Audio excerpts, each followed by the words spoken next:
See the light gray rectangle here that those construction guys are filling in? That is the spot on the tarmac at Luton Airport in London that literally melted and had to be repaired yesterday because of how hot it was. Today was actually even hotter. This is footage of what the mayor of London called a huge surge in fires today as the UK had its hottest day ever recorded. And this was the view out of the window of a passenger train traveling northwest from Madrid, Spain yesterday. You can see the fire caused by Europe's intense heat wave is on both sides of the tracks as the train passed through. Much of Western Europe has been literally scorched for a week now with record-breaking temperatures. And tens of thousands have been forced to evacuate their homes. And terrifyingly, this is part of a larger global extreme heat phenomena, baking essentially the entire globe in a way that might no longer be correct to describe as a wave. It's more like the new normal for summers. And perhaps the most devastating part is the impact it is having on our health, on human health.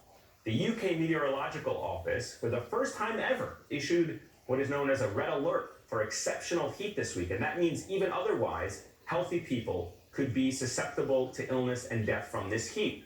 In Spain and Portugal alone, health officials have linked more than 1,700 deaths to the overwhelming heat, which makes it all the more notable that in a country like France, which suffered the same heat wave, 0 heat wave deaths have been reported.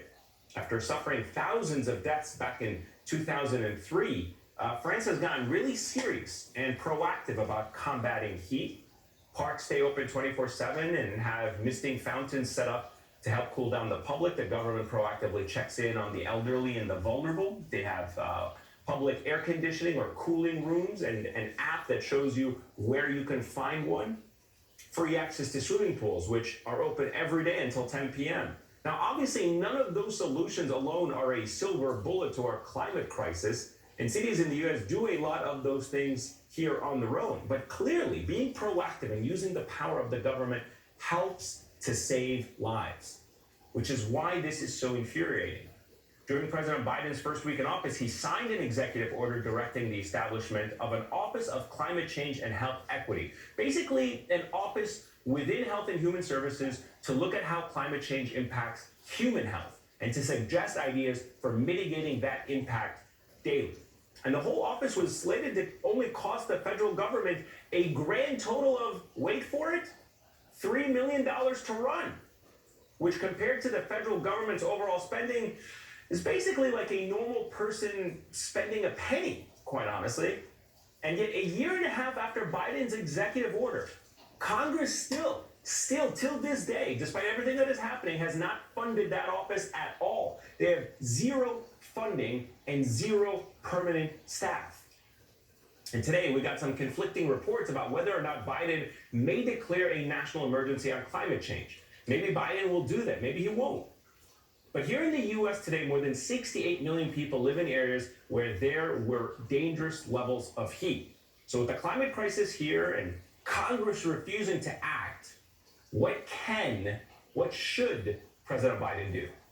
Joining us now is Leah Stokes, professor of political science and environmental science at the University of California, Santa Barbara, and an advisor to the climate activist groups Evergreen Action and Rewiring America. She's also the host of the climate podcast, A Matter of Degrees.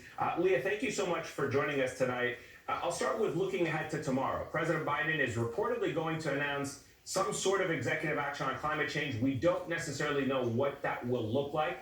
If you were in his shoes, if you could advise him, what would you announce? What should he be doing? Well, look, when we say that Congress won't act, that's not exactly true. It's Senator Manchin, it's one Democrat, as well as, of course, 50 other senators from the Republican Party who are refusing to act on climate change. That's really what we are talking about. We have hundreds of representatives from the Democratic Party in the House willing to act, and 49 senators from the Democratic Party in the Senate willing to act. So that's the situation we find ourselves in. And President Biden needs to use the full force of his executive authority. And there's one thing that I think he really should do, which is that he should block a permit for a pipeline that runs through West Virginia that Senator Manchin really wants to be approved. And if he won't do the right thing for the planet and for his own grandchildren, then he should not get that permit for that pipeline. No, fair enough, and that's a very good way to look at it. I mean, you bring up Senator Joe Manchin. He has yet again sunk Democratic efforts to pass meaningful climate legislation in Congress. This is maybe, I think, the fourth or fifth time now that he has sort of pulled the Lucy from Charlie Brown and pulled the football back just before Democrats could kick it. Can you help us understand why prolonging this negotiation is a problem in and of itself? Absolutely. Senator Manchin has not been negotiating in good faith. He keeps saying that he wants to do something on climate change, yet it never materializes. And what Senator Schumer did, the majority leader, is that he gave him last week every single thing that Senator Manchin wanted, and yet Manchin still walked away. So finally, Senator Schumer called his bluff, and he said, "You're not serious about doing this on climate change." And that's why President Biden has been so delayed in terms of moving forward on the executive actions that we desperately need him to be doing on climate change. We do have a president who cares a lot about this issue, and I think we're going to see him acting in the coming days and weeks. You ended an op-ed in the New York Times this week by saying the climate crisis is getting worse and Congress is one vote short of saving us. We're going to have to save ourselves. What do you mean by that? What do you mean by we have to save ourselves? Well, I think it's two things. First of all, in our daily lives, we should all be looking at the things that we own that run on fossil fuels, our cars, our stoves, our furnaces, and asking ourselves, how can we get off fossil fuels? Can we get an electric vehicle or an electric bike? Can we get an induction stove or a heat pump? There are things that each of us can be doing to try to reduce our dependence on fossil fuels.